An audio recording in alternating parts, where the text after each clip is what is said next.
नमस्कार दर्शकों, चुनाव माहौल बिल्कुल पास है। 2 फेज की चुनाव हो चुकी है। अब तीसरी यानी 7 तारीख का इंतजार है। हमारे सामने देख रहे हैं तमाम युवा है। गले पे पट्टा गमछा देख के आपको अंदाजा हो गया होगा कि भाजपा की कार्यकर्ता है। अभी टाइम लगभग 9 बजने के आसपास है, फिर भी ये सक्रिय हैं, यात्रा पर है, जागरूकता पर है। 2 बातें, घर से निकलकर वोट जरूर दें और वोट दें तो इन्होंने कहा है सोच समझ के दें, और वो पट्टा पहना आप समझदार है ना बोलें उस विषय में। इनसे कुछ बातें पूछनी है, इनसे जुड़ना है। तमाम अभी ज्वलंत मुद्दा किस पर है, युवा होने के नाते वो क्या समझते हैं बेरोजगारी महंगाई पर, वो क्या समझते हैं देश के अर्थव्यवस्था पर, वो क्या समझते हैं भ्रष्टाचारी पर या भ्रष्टाचार करने वालों पर। आइए सीधे इनसे जुड़ते हैं और इसी पर सवाल दागते हैं। सर, एक अभी सवाल बड़ा ट्रेंड कर रहा है कर्नाटक को लेकर के। अच्छा, वहाँ बीजेपी सांसद बनाया गया है रमन्ना को, प्रज्वल रमन्ना नाम है उनका जी।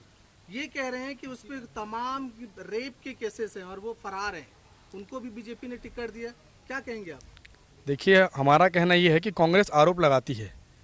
इस देश में संविधान का राज है और ये देश संविधान से चलता है। कानूनी प्रक्रिया है, पूरी प्रशासन है, और जहाँ पे ये आरोप लगा है वहाँ पे खुद कांग्रेस की सरकार है। हम ये कहना चाहेंगे, सरकार आपकी, पुलिस आपकी, सारे सबूत आपके पास, अगर है तो प्रूफ कीजिए, कोर्ट जाइए। अगर कोर्ट में साबित हो जाता है, आरोप लगाने से कुछ नहीं होता, अगर साबित हो जाता है तो हमारा केंद्रीय नेतृत्व बहुत सोच समझ के ही टिकट किसी को देता है। और अगर उनके ऊपर ये आरोप लगा है और ये साबित होता है तो मैं समझता हूँ कि हमारे जो केंद्रीय नेतृत्व है, भारतीय जनता पार्टी का जो राष्ट्रीय नेतृत्व है, वो उस पर विचार करेगी, और जहाँ तक वो गलत पाए गए तो उनकी टिकट बिल्कुल कटेगी, क्योंकि भारतीय जनता पार्टी में सब बराबर हैं। सर, एक और बात बता दीजिए, जब ऐसे संदेह में आते हैं उनको टिकट देते क्यों हैं? सवाल इस पर है।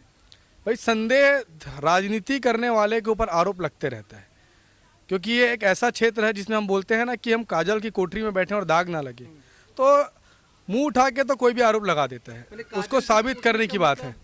काजल क्या कहना चाहते हैं? कहना ये चाहते हैं भाई साहब कि कांग्रेस का जो 10 साल का शासन रहा है उसमें इतने भ्रष्टाचार, इतने काले काम हुए हैं। और रही बात अभी पिछले 5 साल छत्तीसगढ़ के जो हुए हैं, आप खुद देखिए कि छत्तीसगढ़ का जो CGPSC जिसमें युवाओं का आशा जो रहता है, छत्तीसगढ़ सरकार उसको बेच खाई। अध्यक्ष का बेटा, बहू, नाती सारे के सारे ऑफिसर बन जा रहे हैं। तो ऐसी स्थिति में आरोप लगा देने से कुछ नहीं होगा। एक आखिरी सवाल लूंगा जी। आपने 2 बातें करी, एक सेंट्रल को लेकर के, एक अपने स्टेट छत्तीसगढ़ को लेकर। आपको पता होगा सेंट्रल पे आरोप लगाए जा रहे हैं, खास करके बीजेपी पे, इलेक्टोरल बॉन्ड 6000 लाख करोड़ की, और दूसरी इसके पहले जब बीजेपी थी तो पनामा घोटाला जी, आपको आँख कान फोड़वा घोटाला, आप याद है ना? आपको याद है ना? क्या कहेंगे उस विषय पर? इस विषय पे इतना कहना चाहूँगा कि इन्होंने आँख कान जो आँख फोड़वा कांड हुआ था, उसके बाद कांग्रेस की सरकार आई, 5 साल भूपेश जी शासन में रहे, क्यों नहीं अंदर करवाया? जिस डॉक्टर के ऊपर आरोप लगाए, जिस मंत्री के ऊपर आरोप लगाया, तो भाई उनको 5 साल आपकी सरकार थी ना, आपने क्यों जांच नहीं करवाई?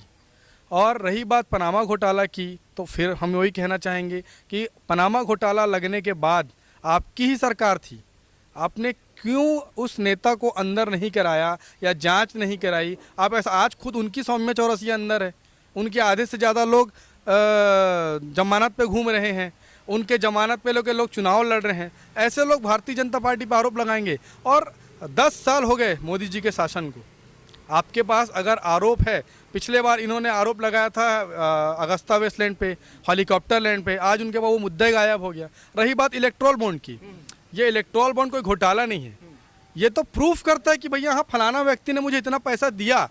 इससे पहले तो ये बात ही नहीं आती थी, कौन कितना दे रहा सब अंदर।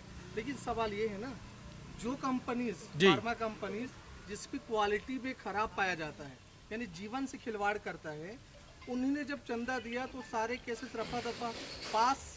ऐसा कुछ नहीं है भाई साहब, आरोप लगते हैं, लैब हर काम अपने स्तर पे होता है। अगर लैब का विषय है तो लैब के लिए रासायनिक कानून बना हुआ है, रसायन मंत्रालय है अलग से, वो उस पर काम करेगी।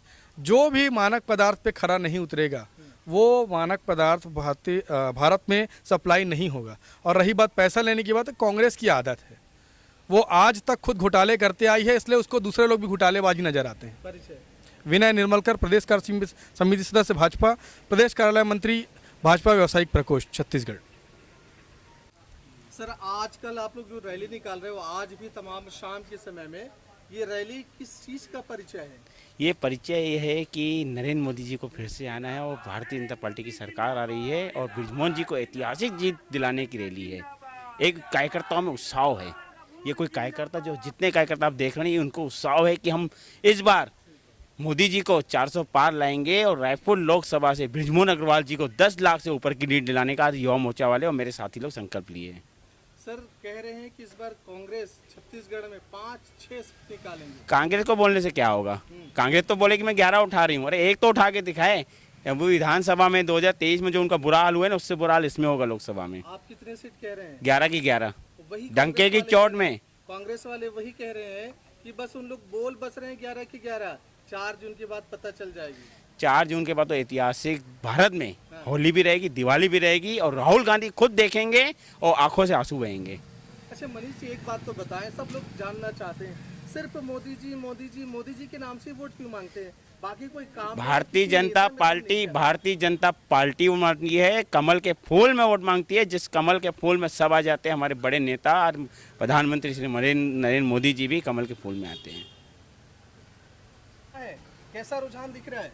रुझान पूरा भाजपा की तरफ है और युवाओं में उत्साह है। सभी वर्ग हमारे साथ जुड़ रहे हैं और आज जो कांग्रेसी थे वो भी हमसे जुड़ रहे हैं और मोदी जी के राह पे चलना चाहते हैं। वो उनके नेतृत्व में जो काम हुआ है, विकास हुआ है, सबका विकास सबका साथ, हम ये नारा देते आए हैं और आगे भी इसी नारे पे काम कर रहे हैं। इसलिए लोग जुड़ रहे हैं और उत्साह है और रायपुर लोकसभा हम ऐतिहासिक जीत करेंगे, ये हमें। अच्छा ये मुझे बताएं मुद्दा क्या है? युवा है, बेरोजगारी मुद्दा है कि नहीं? युवा होने के नाते सच बताइएगा। आज बेरोजगारी अगर मुद्दा होता तो लोग, अगर जो अपने युवाओं को लोन मिल रहा है, जो युवा लोन लेके अपना कार्य बड़ा कर रहा है, तो बेरोजगारी रहा कहाँ है? बेरोजगारी होता तो आज ये चुनाव में मुद्दा ही बन जाता। आज कांग्रेस क्यों नहीं उठा रही इस मुद्दे को? क्योंकि उनको पता है कि बेरोजगार छत्तीसगढ़ में नहीं है। सर उनका तो एक ही मुद्दा है, महंगाई बेरोजगारी। भैया दिखावटी है, बोलने की बातें हैं। चुनाव आता तो इनको बेरोजगारी याद आ जाती है। जब इनकी सरकार थी तो वो क्या था, उन्होंने क्या किया, रोजगार कहाँ दिया, कितने को रोक दिया? इन्होंने तो यूपीएससी में तक इन्होंने वो आपका घोटाला कर दिया। तो ये उनके मुद्दे हैं, वो अपने आप को फंसाना चाह रहे हैं और वो फंस चुके हैं, इसलिए वो मुद्दों को भटका रहे हैं। कांग्रेस ने लगातार घोटाले किए हैं, ये हर कोई कह रहा है। तो क्या बीजेपी घोटाले नहीं करेगी या बीजेपी का कोई घोटाला अभी तक सामने नहीं आया है, ऐसा आपको लगता है? बीजेपी कभी अभी तक तो घोटाला किया नहीं है और ना ही करेगी। मोदी जी के जो पेपर लीक चल रहा है तमाम, वो तो बीजेपी सरकार में हो रहे हैं ना। यूपी की बात, अगर अब देश की बात करेंगे, यूपी में क्या चल रहा है वो नहीं चल रहा है। चुनाव की बात की मुद्दे, चुनाव में सब मुद्दे उठते रहती हैं और ये आगे भी ऐसे होते रहे हैं। अब ये तो आपको बाद में पता चलेगा चुनाव।